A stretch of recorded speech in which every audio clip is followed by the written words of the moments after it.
Morning, everybody. Russell Cummings here from Shift. I just wanted to take you through some productivity hacks for working from home. I guess in this new environment we're working in, lots of people now working from home. Lots of people coming to terms with what that means. And I think there's some really good things that you can do. So let's just talk about those in this short video. I think productivity is about three things. Your attitude, it's about your focus, and then getting the right tool. So let's just quickly work through some of those. So with this new environment, I think attitudes, your approach is everything, and attitude is absolutely critical in helping you get the most and be productive. So let's just talk about working from home. So present is not productive is one of my big things. So just because you're sitting in front of your computer doesn't mean you're productive. So take regular breaks, be social, do some of the things you would normally do at work, and get up and do things. And we've got some tools to help you do that. But remember, just sitting there all day staring at the screen doesn't mean you're productive.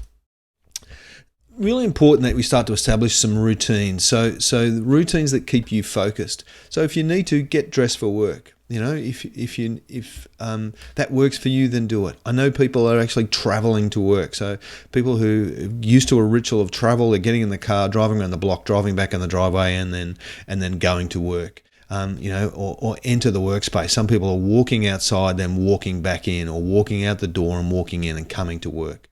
Make sure if you have coffee and tea rituals. So if you always get a coffee in the morning, still get a coffee. Have your coffee, have your tea breaks, have your lunch breaks, that sort of stuff.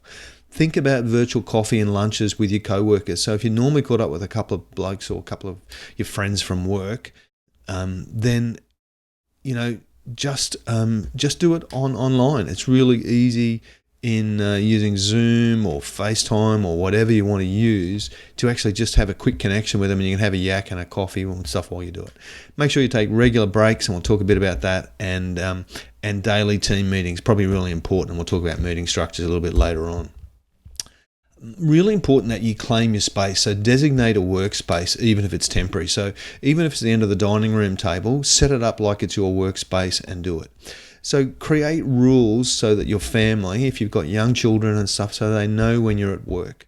I've worked at home for the best part of 20 years, and my two young children knew that when Daddy was in the office, in his room, which was the office, with the door closed, Daddy was at work, and we weren't to disturb him. I know other people have things like I saw a hook up the other day where a lady had a dinosaur toy, and when that dinosaur toy was out, the kids knew that Mum was at work and they'll need to be there. Use things like noise cancelling headphones for privacy and or for confidentiality, so you don't have your speaker blaring out confidential information around the room. And it can just help you block out and focus and do those sorts of things. All right. Now, second point is around focus, so staying on point or staying focused on what you need to do. A couple of techniques here. First one here is, and I've done a number of webinars on this in the past, so you might want to go to the website and look at them. There is a video there you can go and watch as well. There's a link to that. So what are the four areas of activity that you most focus on to be successful in your business or in your role? So be really strategic in these four things. So it's not four things every day, it's four things that you must do. So in my business, the four things are: I need to do some client work, I need to do some sales and marketing, I need to do some strategy and planning for my business, and then I need to do some personal development to grow me, to sharpen the tool, which is me. No jokes. Okay, so they're the four things I do every day, and what I try and do is tick off something from each of those lists every day, one activity from each of those lists. And you might say, well, what's the point of doing, one sales thing a day? Well, if I take 10 minutes to do, or 15 minutes to do a sales thing, at the end of the week, I've spent an hour and a quarter. Yeah. So I've spent an hour and a quarter on sales, which I wouldn't normally have done. So these things are really important. So what is the framework for you? So you might want to pause the video at this point and write down what are the four top things you want to focus on. Maybe watch the video and work through that. Okay.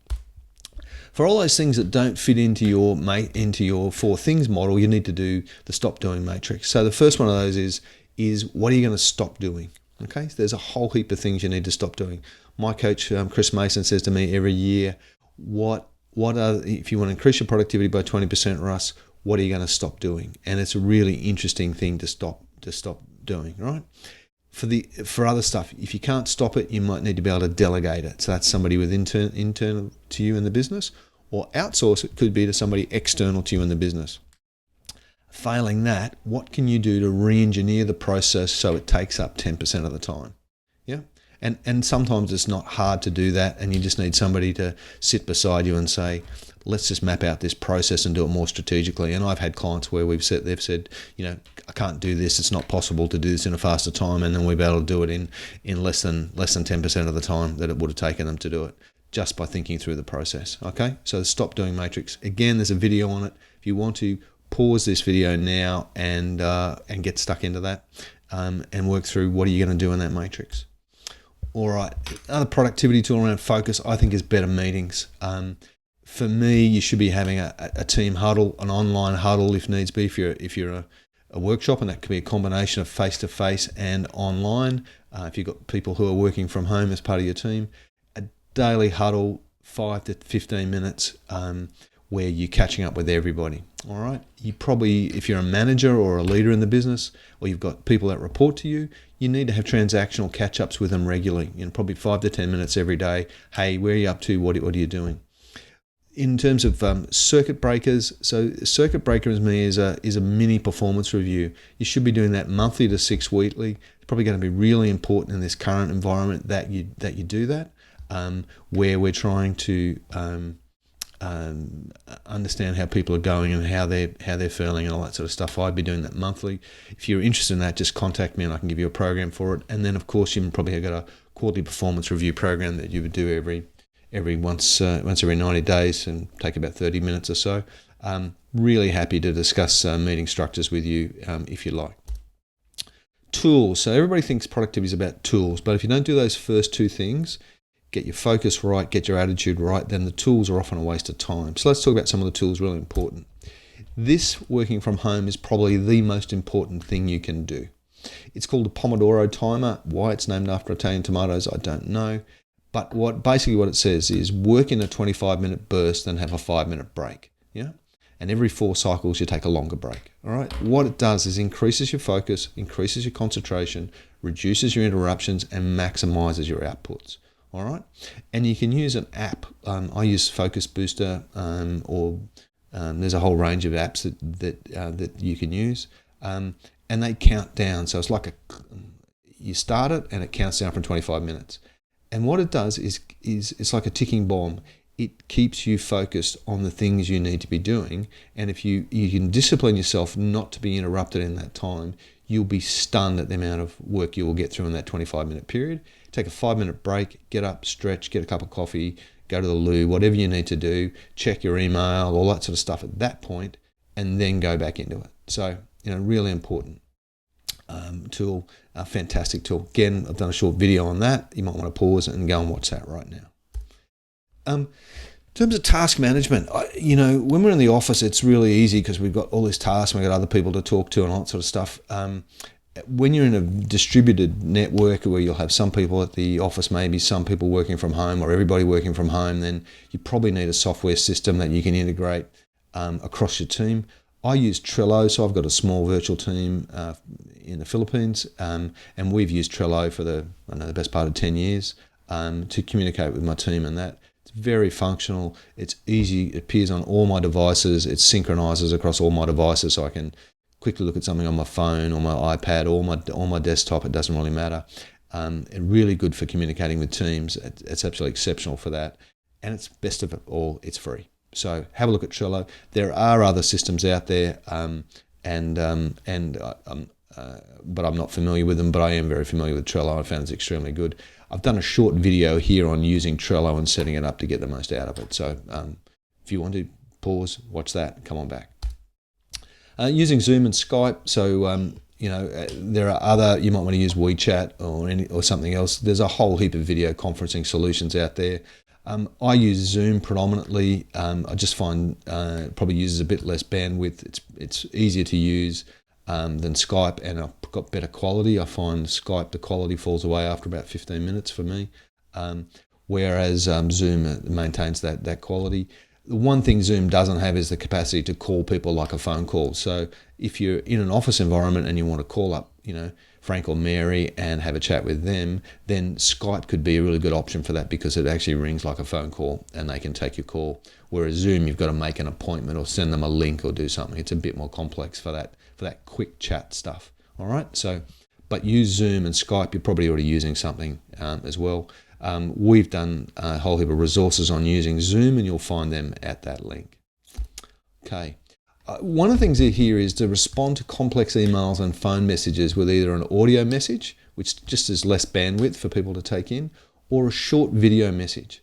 Right? My experience is it takes you 20% of the time to complete the task, and you can often provide a far more detailed response. Yeah. So just recently I did I looked at a thing. I crafted up an email. It took me 13 minutes to type the email and to respond to that situation. And then I did a quick video message. The video message took me 3 minutes, and that included editing it and uploading it. So, a quarter of my time basically. Really important that you don't ramble, okay? So plan your response. So think about what you want to say, write some dot points to say stay on track, and don't ramble, because there's nothing worse than people rambling on with this stuff.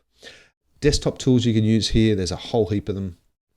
Loom, Snagit, a couple. Zoom, you can actually just have a Zoom meeting with yourself and record it. So if you've already got Zoom, you've already got something in place. Alternatively, you can use Camtasia, and if you're a Mac user, you can use ScreenFlow. ScreenFlow is what I'm using to record this here today. All those tools are useful. All right, on your smartphone, of course, you can use the video, just record a video of it. You can also just use Voice Memo for the audio if you want to just get a slightly better thing on your smartphone. You might want to use a selfie stick, okay? But, use audio and video. It just improves the quality of your communication, and in a distributed environment, I think it's really important. Last stuff is around email. So a couple of things here. Don't view it first thing in the morning or last thing, all right? So first thing in the morning, you should be setting up and saying, what are the off my one of my 4 things model, what are the 4 things I'm going to make sure that I do today, and then check your email, because you don't want somebody else setting the agenda for you. Use tools like set up rules to allocate your inbox to specific mailboxes. So the rules can go through and allocate your inbox and put them into mailboxes, so you can sort them into things that's important for you to be across. Check your email only in line with Pomodoro timers, and make sure you turn off all the notifications. You don't want 57 notifications popping up, because that just distracts you from what you're doing at the moment. So turn off all the notifications, but make sure you check your email regularly. And if you're doing similar, responses to different people, but the same sort of questions and stuff, set up some templates that you can modify. So it's 90% system, 10% personalized. Okay. In the past, we've talked about, only checking your email 3 times per day. But if you're a remote worker or have a team to manage or report to, then checking your email 3 times a day in the current environment is probably not appropriate. So I would certainly check it, after every Pomodoro cycle, if you like. But certainly check your email, every 1 or 2 hours, even if you do turn off all the notifications. Just don't get caught into the habit of constantly scanning your email to see if there's anything come in for you. Really easy to do. Nothing knocks your productivity around more than that. Okay, so some next steps. So they're my tips. Some next steps if you want some more help. We've put together a COVID-19 business survival guide, a heap of free resources. Just simply go to our website. That's shift.com.au and download that guide and get access to the free resources. And we've got a whole heap of other stuff coming as well. We're about to release, probably by the time you get that, it'll be released, 2 online training courses for free. Normally we'd value those courses at a couple $100 each. There's about 30 to pick from. So you, your team, your colleagues, anybody can do up to 2 courses free, and you've got 6 months to do them. And lastly, if you're really struggling with this COVID situation and not sure how to handle it, please just use this link here. It'll take you to my diary. You can book a call with me at no charge. I'm really happy to spend some time with you and help you navigate this process. We're all in this together, and I think it's important that we all help each other out. More than happy to do my part to help you and your business move forward in this difficult phase. Okay, So they're my contact details. You contact me either via email, phone, text, or via the website. Go to the website. There's heaps of free resources there for you, not just on productivity, but on a whole range of different business topics. All right. Thanks. Hope this has been useful. Catch you later. Stay safe. Bye.